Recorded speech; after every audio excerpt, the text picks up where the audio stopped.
이 말씀은 살아계신 하나님의 말씀입니다. 아멘. 진리의 말씀을 믿습니다. 우리는 계속해서 하박국 말씀을 살펴보고 있습니다. 우리가 지난주에 이어서 오늘도 이제 두 번째 시간으로 함께 말씀을 살펴볼 텐데, 하나님을 향한 이 하박국의 질문을 우리가 살펴보고 있지 않습니까?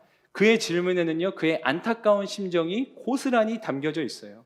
그래서 그의 질문은 한편으로는 탄식이고 절규였으며 또한 그의 부르짖음이기도 했습니다. 그의 이름의 뜻처럼 이 하박국의 인생은 진정 시대의 아픔을 끌어안았던 인생이었고, 그 시대의 아픔과 씨름하는 인생이었습니다. 여러분, 지난주에도 나눴다시피 내 인생에만 매몰되어 있는 것이 축복된 인생이 아닙니다. 성경이 말하고 바라는 하나님이 기뻐하시는 삶은 그 시대의 아픔을 함께 끌어안는, 바꿔 말하면 하나님의 마음을 품은 자들의 삶이 진정 복된 인생일 것입니다. 지난주에 이어서 오늘 본문에는요, 하박국의 두 번째 질문의 내용이 등장해요. 하박국의 첫 번째 질문이 이스라엘 백성들의 죄악에 관한 내용이었다면, 오늘 등장하는 이 두 번째 질문은 세상에 더 광범위하게 드러나고 있는 악에 대한 그러한 질문이라고 볼 수 있어요. 이 두 번째 질문은 사실 첫 번째 질문에 이어지는 맥락이라고 볼 수 있는데, 하나님은 그 첫 번째 질문에 대한 대답으로 어떤 응답을 주셨냐면, 내가 바벨론을 심판의 도구로 삼겠다라고 말씀하셨어요. 그것이 하나님의 바로 응답이었는데, 그 응답에 대해서 이제 오늘 이어지는 두 번째 질문을 하박국이 또 하고 있는 것이죠. 하박국은요, 타락과 부패, 또 이스라엘 백성들의 부정함과 죄악에 대해서 침묵하시는 하나님이 의아하게 여겨진 거예요. 더욱이 그런 이스라엘 백성들을 하나님이 심판하실 건데, 그 하나님의 택한 백성을 아무리 그래도 그들을 벌하시기 위해서 더 악한 바벨론 사람들을 사용하신다는 것은 도무지 이해하기 힘들고 받아들이기 어려운 일이었다는 거예요. 그런 하나님의 방법과 처사는 사실은 풀리지 않는 어떤 하박국의 질문에 대해서 속 시원한 대답이 되었다기보다는 더 큰 의문을 남길 뿐이었습니다. 그래서 이어지는 오늘 두 번째 하박국의 질문에 담겨있는 내용을 보면 이런 거예요. 바벨론은 자신들의 힘을 신격화해서 하나님의 백성들을 무참히 유린한다는 거예요. 이 바벨론의 행포는 마치 어부가 낚시와 그물로 그 물고기를 잡아들여서 어망 안에 가두는 것과 같다고 그렇게 표현하고 있어요. 아무리 보아도 그 바벨론의 기세가 도무지 꺾일 것 같지 않아 보인다는 거예요. 정말 그 약육강식의 표현이라는 그 표현이 딱 어울릴 만큼 힘없는 하나님의 백성들은 이 강력한 힘을 지닌 바벨론 앞에서 속수무책일 따름이고, 이 바벨론의 무자비함은요, 마치 브레이크가 고장난 폭주 기관차처럼 기세등등하기만 한 거란 거죠.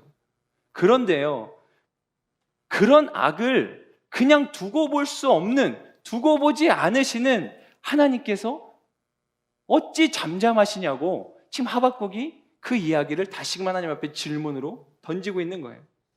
여러분, 하박국은 죄악으로 인해서 참담해진 현실들을 눈앞에 목도해야 했어요. 신앙의 공동체가 무너지고 죄 앞에, 부정함 앞에 그렇게 속수무책으로 쓰러져가는 모습들을 눈앞에 봐야만 했다는 거예요. 그래서 하나님 앞에 탄원하듯 나아갔는데, 하나님이 내가 그 죄악을 해결할 거야, 일할 거야, 그렇게 말씀하시는 방법이 하박국에게는요, 마치 하나님이 더 큰 악들을 그저 방관하시는 것처럼 여겨지는 그러한 처참한 상황과 같이 느껴질 뿐이었다는 거예요. 여러분, 우리 인생도 마찬가지예요. 우리의 아픔과 고통에 대해서 하나님께서 그저 방관하고 계신 것처럼 여겨질 때가 있어요. 시대의 온갖 불법과 악행이 난무하는데 하나님은 침묵하고 계신 것 같단 말이에요. 심지어 때로는 하나님이 일하신다고 하는 것이 내가 보기에 도무지 납득되지 않는 일들이 우리 인생에 벌어지기도 해요. 여러분, 적어도 우리 관점에서는 그 일을 어떻게 하나님의 일이라고 할 수 있을까? 진짜 그럴 때가 종종 있습니다. 우리의 삶을 곳곳을 들여다보면 이해되지 않는 것들 투성이처럼 보인단 말입니다. 그럼 오늘날 저와 여러분들의 삶은 어떻습니까? 여러분들은요, 지난 한 주를 살아오시는 동안에 인생의 무엇들을 들여다보게 되셨어요. 어떤 분들은 사랑과 정의, 소망의 일들을 보게 되셨을 수 있어요. 그래서 마음이 기쁨이 넘치고 정말로 감사가 넘치는 분들이 계실지도 모르겠어요. 너무 할렐루야죠. 근데 어떤 분들은 여전히 불법과 폭력과 비리와 파괴로 물든 이 세상의 현실들을 보면서 커다랗고 깊은 절망과 낙심에 빠져서 지난 한 주를 괴로움 속에 씨름해왔던 분들도 계실 거예요. 여러분, 사실 우리가 무언가 본다라고 하는 건 엄청난 선물이죠. 그럼에도요, 우리가 가진 이 시력이라는 것은 매우 제한적인 것도 사실이에요. 온전한 눈을 가진, 그 시력을 가진 사람이라면 누구라도 온 사방을 내가 원하는 대로 다 둘러볼 수 있어요. 동서남북 사방팔방을, 심지어 하늘과 땅을, 위아래를 다 내가 원하는 것을 볼 수 있다는 것, 엄청난 축복이겠죠. 그런데요, 우리가 잊지 말아야 될 것은 그것도 결국은 한 번에 한쪽만 볼 수 있다는 거예요. 이 말은 우리가 시선을 다른 곳으로 향하는 순간 내가 앞서 이전에 보았던 것은 상실하게 된다라고 하는 거죠. 그게 아무리 생생한 것이었다 할지라도 내가 시선을 돌리는 순간 나는 더 이상 그것을 볼 수 없는 상태가 되고 만다는 거예요. 여러분, 더욱이 우리의 시선은요, 우리가 관찰 가능한 범위 안에서만 볼 수 있을 뿐입니다. 분명히 존재하지만 그것이 혹여나 우리의 시선에 관찰되지 않거나 도저히 관찰 불가능한 것이라면 우리는 어떠한 수를 써도 그것을 볼 수 없게 되고 맙니다. 여러분, 세상에는 분명히 존재하고 또 명백히 일어나는 현상임에도 불구하고 우리의 눈에는요, 미처 인지되지 못하고 보이지 않는 것들 투성이에요. 여러분, 지금도 우리는 이 장소에서 눈으로 볼 수 없지만 끊임없이 우리의 호흡에 의해서 이산화탄소가 배출되고 또 우리는 산소를 들이키는 일들을 지금 이 순간에도 이 공간에서 계속 하고 있어요. 심지어 그걸 의지하지 않아도, 인식하지 않아도 그것이 자연 발생적으로 계속 우리 안에서 자연스럽게 일어나고 있단 말이에요. 우리는 그것을 통해서 지금도 이 순간에도 생명을 유지해 나가고 있죠. 이것은 눈에 보이지 않지만 그러나 우리가 너무나도 당연하고 익숙하고 자연스럽게 받아들이고 있는 현상이에요. 여러분, 세상에는 이러한 일들이 얼마나 많을까요? 아침이면 해가 떠오르지만 저녁이 되면 어김없이 어둠이 찾아와요. 그러면 낮에는 아무리 찬란하게 빛났던 태양이라 할지라도 밤이 되면 언제 그랬냐는 듯이 그 태양의 모습은 자취를 감춥니다. 자, 그러면 여러분, 그렇게 수도 없이 바뀌는 밤낮 속에서 태양이 자취를 감췄을 때 어떻게 반응하세요? 혹시 우리 가운데 야, 큰일 났다, 태양이 사라졌다, 빛이 사라졌다 하면서 허둥지둥하는 분들 계십니까? 태양이 없어졌으니까 이제 혹시 우리 분들 중에는 야, 앞으로는 밤만 있을 건가 보다, 밤에 대한 스펙을 쌓자 하면서 인생의 에너지를 거기에 쏟아붓는 분들 계시겠어요? 제가 웃기려고 한 포인트인데 웃어주셔야 돼요. 밤이란 무엇인가? 밤의 기원, 밤 트렌드 2021, 자정의 시간. 안 웃길 줄 알았어요. 이런 책들이 세상에 회자되고 있나요? 그리고 심지어 그리스도인들도 그런 풍조에 휩쓸려가지고 성경을 저 멀리 등한시한 채 오로지 밤에 대해서, 어둠에 대해서 막 연구하고 몰두하나요? 절대 그렇지 않죠. 제대로 된 상식을 가진 사람이라면 누구도 태양의 존재가 사라졌다고 두려워하거나 불안에 떠는 사람은 없을 겁니다. 밤이 지나면, 잠을 청하고 나면 어김없이 내일 아침은 다시 태양이 떠오른다는 걸 오늘도 우리는 인식하지 않지만 당연히 여기고 받아들이고 살아가고 있어요. 여러분, 저희 아들이 차 타는 걸 좋아해요. 그래서 가끔씩 어떻게든 시간을 내서 15분, 20분이라도 아이를 태우고 집 주변을 이렇게 돌아다니다가 좋아하는 주스 한 팩을 사주고 들어오곤 해요. 어느 날은요, 그 길을 지나다가 이제 작은 터널, 사실 터널이라고 말하기도 좀 민망해요. 그냥 작은 이렇게 굴다리 밑을 지나가는데 이 아이가 막 갑자기 어두워지니까, 대낮에도 터널로 들어가면, 다리 밑으로 들어가면 어두워지잖아요. 그러니까 아이가 막 무서워하면서 불안해하는 거예요. 그래서 저랑 아내가 주주야, 괜찮아, 이건 터널이야, 야, 아빠 엄마도 같이 있지 하면서 아이를 안심시키려고 해요. 물론 이 한마디에 아이의 마음이 안심되지거나 달래지진 않아요. 그래서 아이의 손도 잡아주고 아이에게 계속 말도 걸어주면서 심지어 이제 저기 봐봐, 저기 보면 이제 끝이 보이지? 이제 빛이 이제 금방 환해질 거야. 그리고 이제 끝이 나오면 자, 이거 봐, 터널 끝났지? 괜찮아, 안 무서워해도 돼. 그렇게 아이를 안심시키곤 해요. 그러면요, 아이가요 이제 서서히 마음을 진정하고 울음을 그치게 됩니다. 그렇게 몇 번 했더니요, 이제요, 이 아이가요, 터널을 좋아해요. 그래서 가끔씩은 멀쩡한 길 놔두고 터널을 가야 될 때가 있어요. 아빠 터널 이러면 터널을 어떻게든 찾아야 돼요. 그 길로 가야 돼요. 아이가 터널을 흥미로워하기 시작했다는 거예요. 여러분, 제가 곰곰이 생각해 봤습니다. 그리고 저는 이 시간 여러분도 충분히 생각해 볼 수 있는 거라고 여겨져요. 이 어린아이에게 터널을 지난다는 것은 처음에는 분명 너무나 무서운 일이었어요. 갑자기 캄캄해지니까 아이가 두려울 만하죠.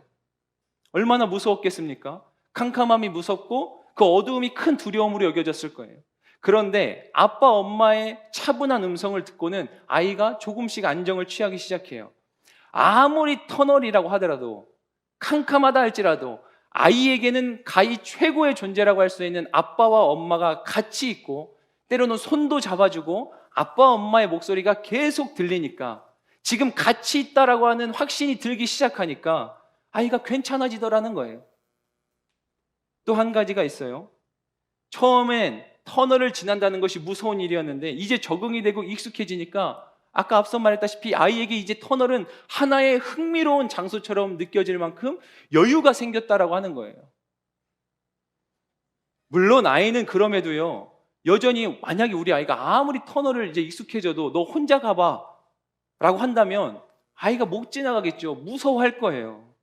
그런데 적어도 우리 아들에게는요, 아빠와 엄마와 함께 차를 타는 동안에는 더 이상 터널이 무섭지 않게 됐다는 거예요. 여러분, 이쯤 되면 제가 나누고 싶은 이야기가 무엇인지 느껴지실 거예요. 여러분, 우리 인생에도 터널이 있어요. 그런데 난데없이 경험하는 인생의 첫 터널은 정말 무서워요. 누구에게나 마찬가지예요. 그게 실패처럼 다가올 때는 그 인생의 어두컴컴한 첫 터널의 경험은 누구에게나 다 두렵고 힘든 일이에요. 심지어는요, 한두 번 경험했던 터널이라고 해도 그게 익숙해지기 전에는 여전히 두려운 법이에요. 짧은 터널들은 좀 익숙해지는 것 같았는데 어느 날 불현듯 새롭게 만난 길이가 이전에 없던 기나긴 터널들을 만날 때면 우리에게는 다시 없던 두려움이 피어나기 시작해요. 불안을 느끼게 된다는 거예요. 여러분, 우리 모두의 인생에는 반드시 경험하게 되는 이 터널과 같은 시간이 있습니다. 관계의 터널, 건강의 터널, 재정의 터널, 비전의 터널, 수많은 인생의 어두움의 시간들과 같은 터널들이 즐비해요. 햇빛이 사라져요. 갑작스러운 어두움을 온몸으로 그저 마주할 수밖에 없는 그 시간을 만날 때 저와 여러분들에게 필요한 게 무엇이냐면 바로 나와 함께하는 존재에 대한 신뢰예요. 이 아이가 엄마 아빠의 존재를 느끼면서 안정을 찾아갔듯 우리가 인생의 터널을 만났을 때 우리에게 무엇보다 필요한 건 나의 마음을 안정되게 해줄 그 강력한 존재에 대한 신뢰란 말입니다. 아이가 이 부모의 존재를 통해 안심하듯이 우리에게도 이 하나님의 존재가 절실한 거예요. 부모의 음성과 손길이 이 아이에게 절대적인 힘과 의지가 된 것처럼 우리에게도요, 역시나 인생의 터널을 지날 때는 하나님의 음성과 그 손길이 너무나도 큰 힘이 된다는 사실입니다. 여러분, 이 사실을 믿으십니까? 크게 아멘 하겠습니다. 아멘. 여러분, 하박국 선지자는 하나님 앞에 이해할 수 없는 악에 대한 질문을 하고는 1절에 기록한, 오늘 2장 1절에 기록하는 것처럼 파수꾼이 망대에 서듯이 그렇게 자리를 잡고 서서 하나님의 응답을 기다립니다. 하나님의 말씀을 기다린다는 거예요. 여러분, 사실 이것이요, 인생의 문제를 하나님 앞에 쏟아놓은 사람의 모습이라는 거 아세요? 단순한 불평이나 원망, 삶의 의문점을 가지고 살아가는 것과 이건 명백히 다른 차원이에요. 자, 보십시오. 인생에 이해되지 않는 문제들을 스스로 껴안고 살아가거나 아니면 그 해답을 하나님이 아니라 세상에서 찾으려 하면 우리의 삶은 더 분주해지고 우선순위를 너무나 손쉽게 놓치게 될 거며 그 결과 우리의 삶은 이전보다 더 우왕좌왕하게 될 거예요. 그런데 하박국의 모습을 보세요. 자리를 잡고 서서.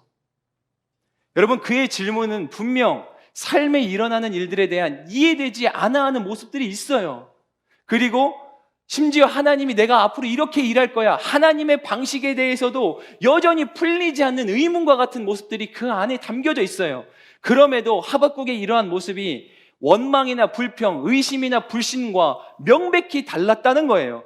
그 차이가 무엇이냐면 바로 하나님 앞에서 기다렸다. 명확한 대상이 있었고 명확한 행동이 있었다는 거예요.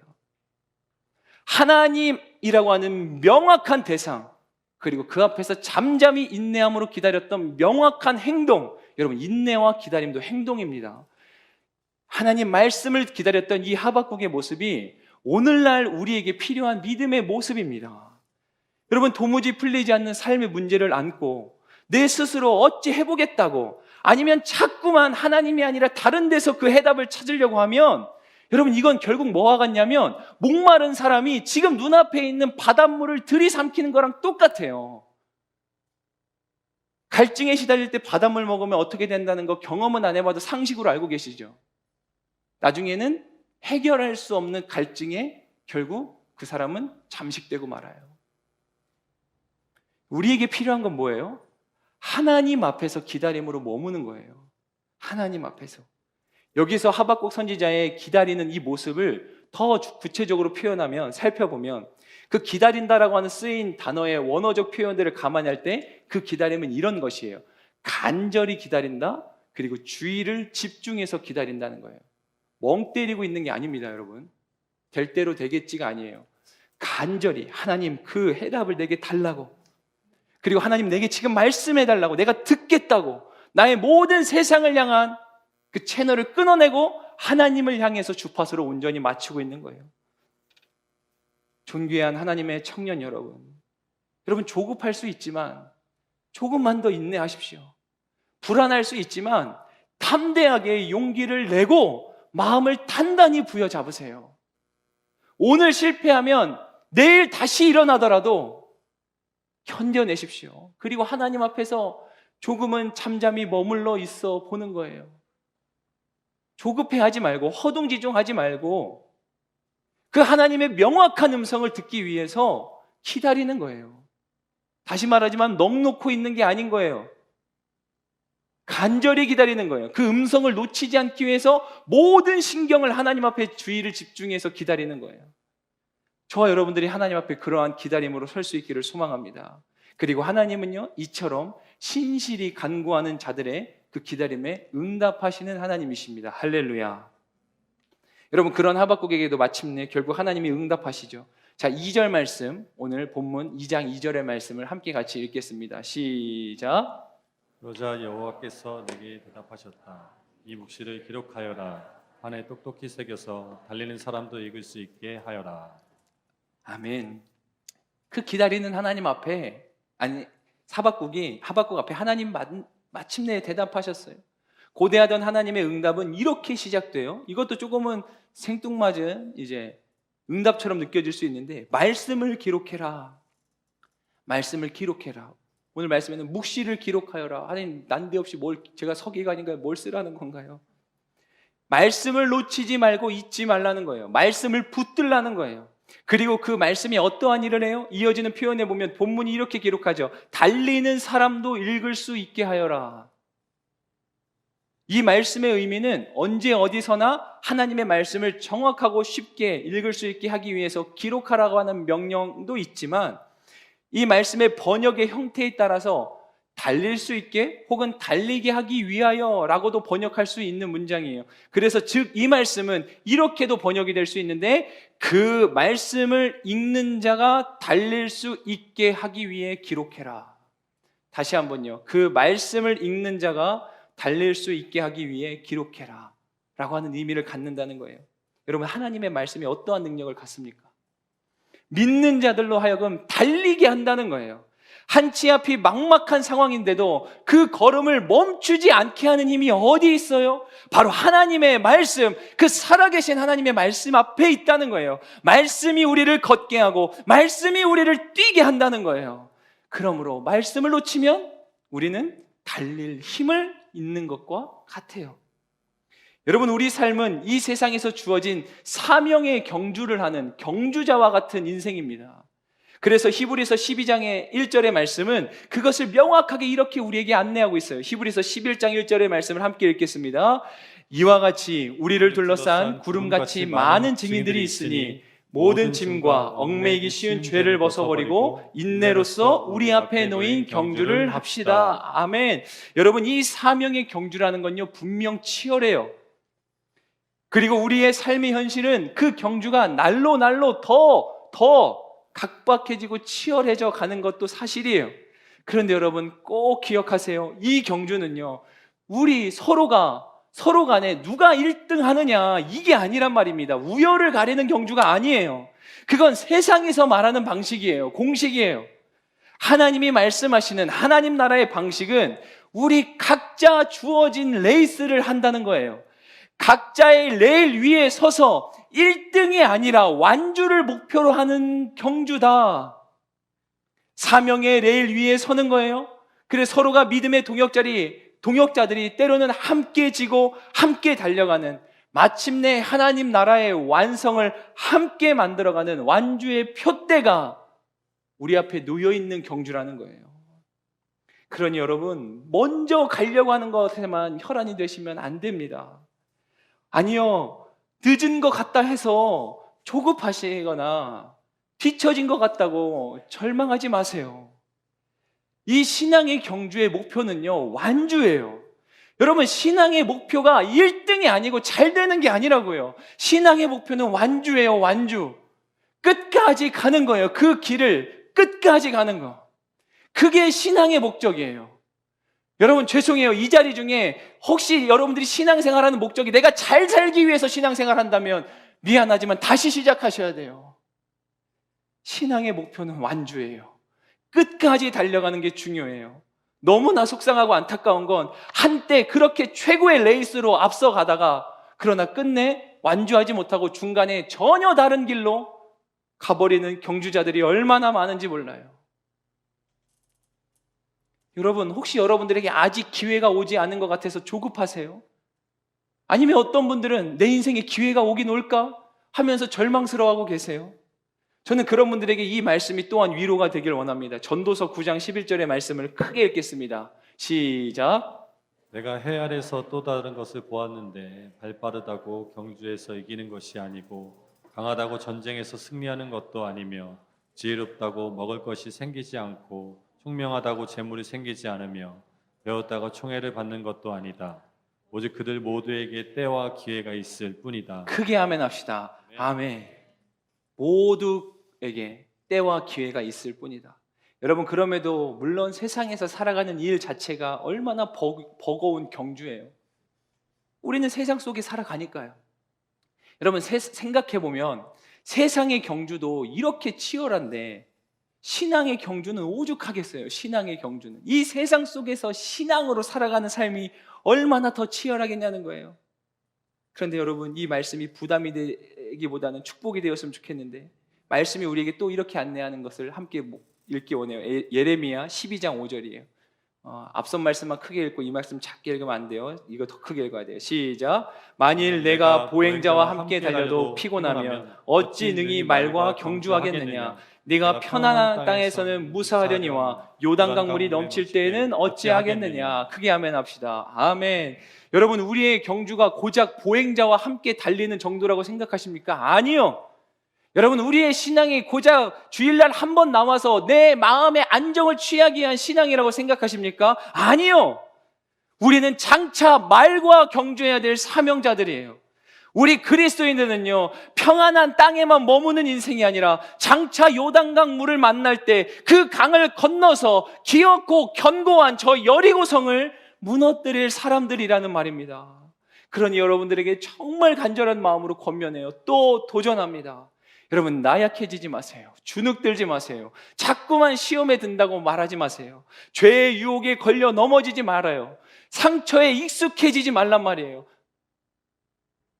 자꾸만 내 입술로 나의 연약함을 그렇게 실토하지 마세요. 제가 말하는 이 실토는 사람과 세상 앞에서 말하는 거예요. 힘들어, 어려워, 상처받았어, 난 못하겠어. 물론 우리의 심정이 그럴 때가 있어요. 그러지 말라는 게 아니라 그것을 내 스스로가 찾고 말로 고백하면서 인정하고 되뇌이지 말라는 거예요. 여러분, 신앙생활을 해야 되는데 자꾸만 시험 생활하는 분들이 있어요. 아니, 신앙생활하라고 했는데 왜 자꾸 그렇게 시험만 드는지 모르겠어요. 여러분, 신앙생활을 하세요. 신앙, 하나님을 바라보고 앙망하는 삶을 사시는 거예요. 근데 왜 신앙생활을 하는데 시험이 들어요? 물론 공동체 안에는 서로가 서로에게 상처 주는 일이 없도록 하는 게 물론 먼저예요. 내가 누군가에게 가시가 되면 안 돼요. 여러분, 말하는 거 조심하세요. 말하기 전에 한 번 더 생각하세요. 그걸 열정이라고 포장하지 말고, 그거를 뜨거움이고 간절함이고 절실함이라고 포장하지 말고, 내 한마디로 누군가 죽고 살 수도 있다는 거를 여러분들 한 번 더 기억하세요. 여러분, 우리의 신앙생활의 목적이 그 사람이 아니고 하나님이었다면 그 사람 때문에 상처받을 일이 뭐가 있겠어요? 내 신앙생활의 이유가 그 일이 아니라 하나님 나라의 일이 목적이었다면 그 일 때문에 시험에 들어서 공동체를 떠날 일이 뭐가 있겠습니까? 내 신앙의 목적이 사람이고 내 신앙의 목적이 나를 위한 일이니까 내가 손해를 느낀다 생각하면 우리는 너무나도 중요한 결정을 너무나 쉽게 결정해버려요. 여러분, 우리가 사람이 아니라 하나님, 그 일이 아니라 하나님에게 집중할 수 있다면 우리는 조금 더 상처에서 자유로울 수 있을 거예요. 계속해서 본문의 3절 말씀을 한번 더 읽읍시다. 3절 말씀입니다. 2장 3절 시작. 왜냐하면 이 묵시는 정해진 때가 돼야 이루어지고 마지막 때를 말하고 있으며 반드시 이루어진다. 비록 늦어진다 해도 너는 기다려라. 반드시 올 것이며 지체되지 않을 것이다. 크게 아멘 합시다. 아멘. 앞서 살펴본 전도서의 말씀에도 비슷한 표현이 있었죠. 그때와 시기가 있다고요. 오늘 본문 말씀에도 어김없이 그 시기와 때에 대해서 말씀이 언급돼요. 그러고 보면요, 정말 성경은 우리에게 우연을 말하는 책이 아니에요. 우연히 찾아오는, 어쩌다 찾아오는 행운이나 기적, 이것에 대한 비결을 말하고 있는 책이 성경이 아니라는 거예요. 성경은 오히려 명확하게 분명한 시기와 때를 이야기합니다. 그것이 성경의 세계관이에요. 여러분들이 적어도 성경을 붙들고 성경을 믿는 사람들이라면 성경이 기록하고 있는 그 명확한 때와 시기를 신뢰하는 믿음이 있으시기를 주님의 이름으로 축복합니다. 그 시기를 억지로 당겨오려고 하지도 말고 그 시기를 불신한 채 오늘 하루를 대충 살아버리는 게 아니라 그 시기와 때가 있다라고 하는 성경의 가르침을 여러분 믿음으로 받아들이실 수 있길 바라요. 우리나라에서 가장 긴 터널은 인제와 양양을 연결하는 강원도에 있는 터널이에요. 이 터널 길이가 무려 11km라고 해요. 여러분, 그런데요, 너무나 당연한 이야기지만 자동차를 타고도 한참이나 가야 되는 무려 11km나 되는 이 기나긴 터널도요, 그 반드시 끝에는 출구가 있다라고 하는 거예요. 그 터널에도 끝이 있어요. 그 터널을 들어서고 지날 때면 끝이 안 보이죠. 11km밖에 보입니까? 가도 어둡고 가도 터널이고 도무지 끝이 날 것 같지 않은데 멈추지 않고 계속해서 가기만 한다면 언젠가는 반드시 출구를 만난다는 거예요. 환한 세상이 눈앞에 펼쳐지게 되어 있어요.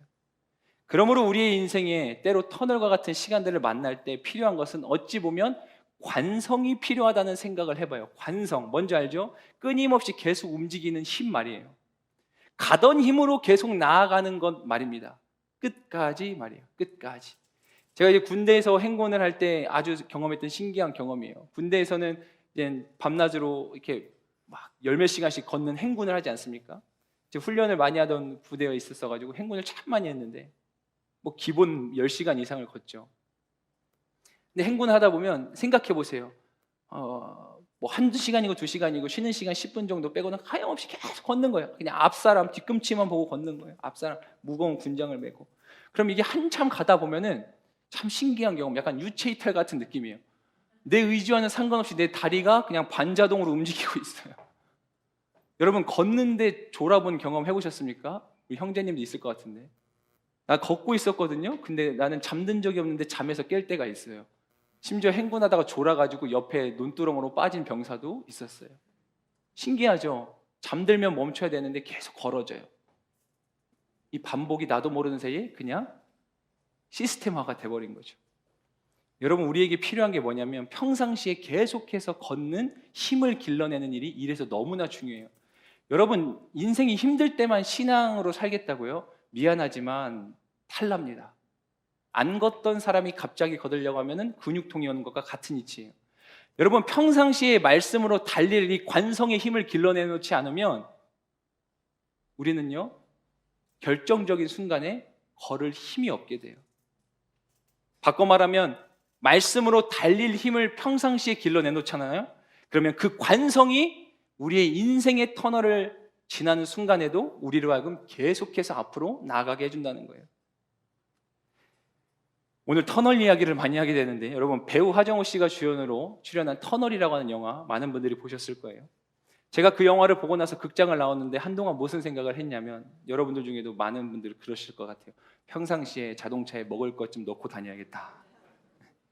터널이 무너지고 위기의 순간이 되면 혹시 모르니까, 얼마간 갇혀 있을 수 있으니까 평상시에 자동차에 좀 먹을 거를 비치해놔야겠다, 구비해놔야겠다.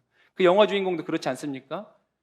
무심코 샀던 케이크 하나, 그리고 누군가 건네준 물병 한 병이 그 상황 속에서 얼마나 간절한 것이었는지 영화 내내 너무나 여실히 보지 않습니까?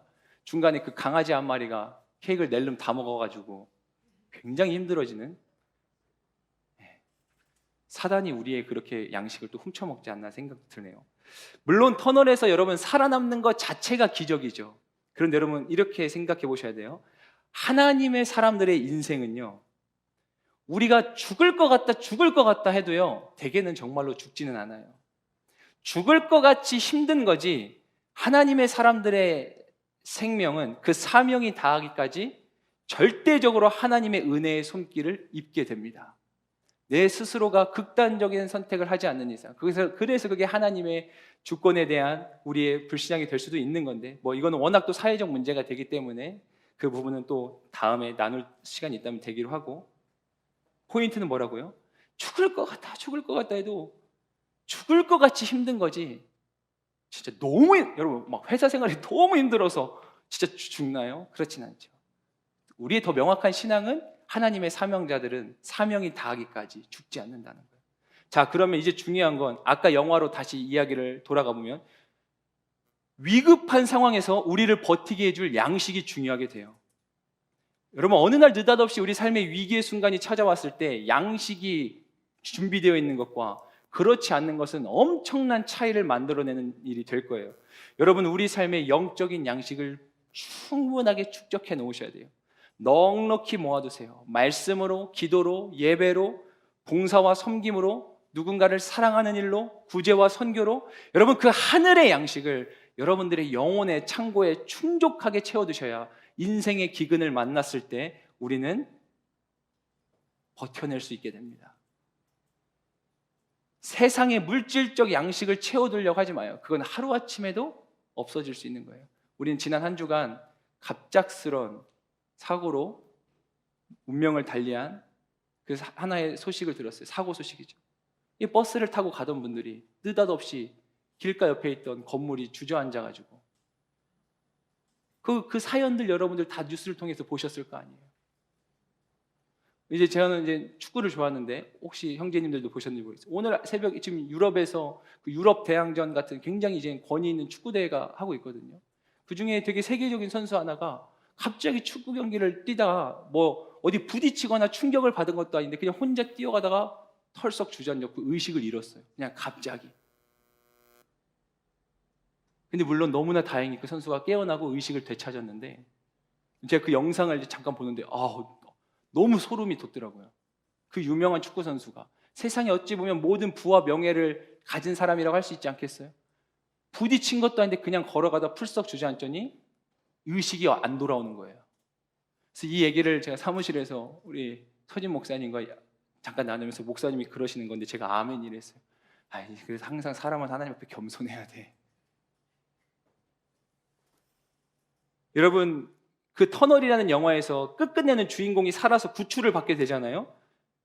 근데 그가 구출되는 그 과정을 버틸 수 있었던 과정을 보면 뜻하지 않게 차 안에 있었던 그 양식도, 먹을 음식도 너무나 큰 힘이 됐지만, 여러분 그것이 전부라고 혹시 하시나요? 저는 이 영화뿐만 아니라 되게 이런 재난 영화에서 볼 때 제가 항상 느끼는 한 가지가 있는데, 그게 뭐냐면 바로 주인공들이 살고자 하는 의지를 포기하지 않았다는 거예요. 갑자기 생각이 안 나는데 그 우주에서 막 떠다니는 그 영화가 뭐죠? 인터스텔라 말고. 그래비티 맞아요. 제가 가끔 그런 영화 보면은 물론 그런 사람들만 거기에 가는 거지만, 내가 저 상황이 되면은 저렇게 침착하게 행동할 수 있을까? 그 터널이라는 영화에서 주인공도 마찬가지죠. 여러분, 그냥 상황이 그렇게 됐다고 망연자실하게 포기하고 있는 순간 진짜 끝나는 거예요. 그 사람의 살고자 하는 의지가 그를 마침내 세상 밖으로 나오게 했다. 여러분, 우리 믿음도 매한가지 아닐까요? 절망에 주저앉아 있는 인생이 있는가 하면 절망 속에도 흔들리지 않고 하나님의 나라를 위해서 소망의 복음을 굳게 붙잡는 인생이 있겠죠. 오늘도 표대를 향해서 그 힘겹지만 그 위대한 한 걸음을 내딛어 보는 인생이 있겠죠. 여러분 어떠세요? 계속 주저앉아 계실 거예요? 이렇게 포기하실 거예요? 아니죠. 절대 아닙니다. 여러분, 포기하지 말고 하나님을 의지하고 또 의지하는 거예요. 말씀 붙잡고요, 소망의 복음 붙잡고 다 이해되지 않아도 내 인생이 갑자기 불현듯 어두운 터널을 만난 것 같아도 여러분, 그 믿음의 끈을 절대로 놓아서는 안 돼요. 그러면 반드시 정해진 그 하나님의 때, 바로 밝은 세상의 빛을 보게 되는 그 때가 우리 가운데 도래할 것입니다. 이제 말씀을 정리하겠습니다. 우리 기도의 자리로 함께 나아갈 텐데, 여러분, 제가 지난주에 이 하박국의 첫 시간 말씀을 나누면서 시대를 막론하고 바벨론이라고 하는 존재가 늘 있어 왔다라고 나눴던 내용 혹시 기억하세요? 그리고 그 바벨론의 존재는 요한계시록에도 등장하고 있다고 말씀드렸죠. 무슨 말이에요? 세상 끝날까지 이 바벨론이라는 존재는 어쩌면 우리 인생에서 사라지지 않는 존재들이다. 제가 아마 거기까지 이야기를 나눈 것 같아요. 그런데 사실 이번 주에는 그 이어지는 이야기를 마저 해야 되겠습니다. 그러니까 여러분, 매주 걸러 들으시면 이해가 안 될 수 있어요. 남은 3시간도 잘 이어 들으세요. 요한계시록 18장 2절이에요. 18장 2절. 이 말씀 우리 크게 읽겠습니다. 시작. 그가 우렁찬 소리로 외쳤습니다. 무너졌다. 큰 도성 바벨론이 무너졌다. 바벨론은 귀신들의 처소가 됐고 모든 더러운 영의 소굴이 됐고 모든 악한 소굴이 됐다. 크게 아멘 합시다. 아멘. 저를 따라서 큰 소리로 해보세요. 영상으로 예배하시는 분들도 꼭 하셔야 돼요. 무너졌다. 더 크게요. 그거 안 무너집니다. 무너졌다. 네, 아멘. 여러분, 그 문제가 끝날 것 같지 않았던 그 무지막지한 존재들이 무너졌다. 여러분, 하나님은 오늘도 하나님 당신을 향한 그 믿음을 붙잡고 오직 믿음만을 삶의 유일한 지표로 삼고 살아가는 그 남은 자들을 하나님이 오늘도 찾고 계세요. 저는 믿습니다. 그리고 저는 그 남은 자가 너무나 되고 싶어요. 하나님은요, 그 사람들을 통해서 이 땅에 놀라운 기적과 생명의 역사를 반드시 일으키실 것입니다. 제가 아까 말했던 우리나라에서 제일 긴 터널이 11km라고 했죠. 여러분, 흥미로운 건 뭐냐면 그 터널로 인해서 3시간이 넘어서 가야 됐던 거리가 무려 1시간 반 이내로 단축됐다고 해요. 와, 여러분, 어쩌면 누군가는 지금도 걷고 있을 그 풀리지 않는 숙제와 같은 인생의 터널, 그 터널이 저와 여러분들 삶에 계획된 하나님의 시간을 이뤄가고 있고 앞당기는 계기가 될 수 있다라고 한다는 거. 그 터널을 걷는 인생은 그러므로 이렇게 표현할 수 있다는 거. 한번 따라해 주시겠어요? 믿음으로 사는 인생이다. 우리 그 마음으로 오늘 마지막 2장 4절 본문의 말씀을 크게 읽을 텐데, 우리 4절 말씀 믿음으로 소망하며 읽겠습니다. 시작. 보아라, 마음이 교만한 사람은 의롭지 않다. 그러나 의인은 그의 믿음으로 살 것이다. 크게 아멘 하겠습니다. 아멘. 여러분, 하나님의 사람은요, 오직 믿음으로 말미암아 사는 것입니다. 할렐루야. 여러분, 우리 눈에 보이는 게 다가 아니에요. 보이는 걸 신뢰하지 마세요. 주가 일하고 계십니다. 지금도 일하고 계세요. 저와 여러분들의 삶 속에 일하고 계시고 앞으로도 어떠한 일을 일으키실지 여러분 설레어 하셔도 괜찮습니다. 충분히 기대하셔도 좋아요. 왜 절망하고 계세요? 왜 주저앉아 있고 계세요? 하나님이 지금 그 놀라운 일을 행하고 계시는데 여러분 왜 끝난 것처럼 패배자처럼 그 패배자 행색으로 계시냐는 거예요. 힘들죠. 힘들지만 다시 일어나 보세요. 우리가 이 찬양을 드리고 기도할 때 우리 삶 가운데 일하시는 하나님을 소망하며 함께 믿음으로 고백하겠습니다. 날이 저물어 갈 때, 날이 저물어 갈 때, 빈들에서 걸을 때, 그때가 하나님의 때, 내 힘으로 안 될 때,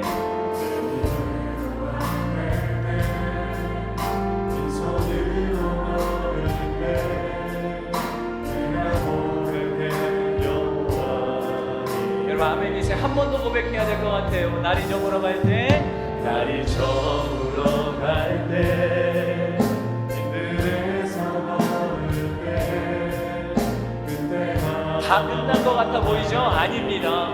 그때가 진짜 하나님의 때일 수 있어요. 내 힘으로 안 될 때, 내 힘으로 안 될 때, 빈손으로 걸을 때, 우리는 어떻게 해야 돼요?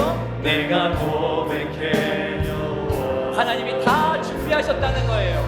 주가 일하시네. 주가 일하시네, 주가 일하시네, 주께 맡기지 않는 자에게. 주가 일하시네. 주가 일하시네, 주가 일하시네, 신뢰하면 얻는 자에게. 자, 이번에는 이렇게 고백해요. 우리 모인 이곳에, 우리 모인 이곳에 주님 함께 계시네. 아멘. 우리네 아버지. 오늘도 하나님 말씀을 통해 우리 가운데 은혜 주세요. 적은 떡과, 자, 이제는 여러분들의 차례예요. 그 말씀 앞에 어떻게 반응하시겠어요? 모든 고백해 여호와. 아멘. 주가 일하시네. 주가 일하시네, 주가 일하시네, 주께 맡기지 않는 자에게. 주가 일하시네, 주가 일하시네, 신뢰하면 얻는 자. 주가 일하시네. 아멘. 주가 일하시네, 하나님, 이것이 우리의 고백이고 하나님, 이것이 우리의 믿음입니다. 주께 맡기지 않는 자에게. 주가 일하시네. 주가 일하시네, 주가 일하시네, 신뢰하며. 우리 마지막으로 선포합니다. 우리의 믿음의 손을 들고 주가 일하시네. 주가 일하시네, 주가 일하시네, 주께 맡기지 않는 자에게. 주가 일하시네. 주가 일하시네, 주가. 우리 이 시간에 오늘 주신 말씀 붙들고 내 인생의 터널에 반드시 끝이 있음을 기억하며 주님을 소망하는 기도의 고백으로 함께 기도하며